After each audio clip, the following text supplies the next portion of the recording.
आसाम सरकारा मासबानि पाटेकपुराव सार अन्थाइ गावनायाव जिउ गोमानाय आइजोनि नखरनो एकालिन रांखान्थियारि अनसुंथाइ गथायदों। उदालगुरि जिल्लानि माजबाद पुलिस थानानि सिङाव थानाय पाटेकपुर गामिनि फोथाराव थांनाय 8 जुलाइखालि माइ गायबाय थानाय समाव सार अन्थाइ गावजानानै किसानपुर गामिनि रुंसारि नगेन ब्रह्मनि फिसाजो निमाय ब्रह्म मुंनि सासे आइजोनि जिउ गोमादोंमोन।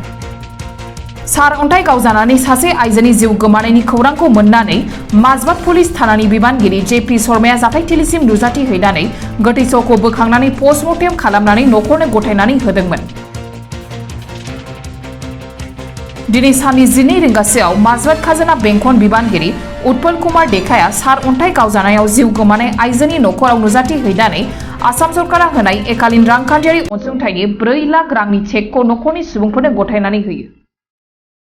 आसाम सरकार आरो बिटिसि सरकारनिसिम दुखुथिया नखरनि सुबुंजों लोगोसे किसानपुर गामिनि रायजो राजाफोरा बे रांखान्थियारि अनसुंथाइ होनायनि थाखाय साबायखर बावहरो।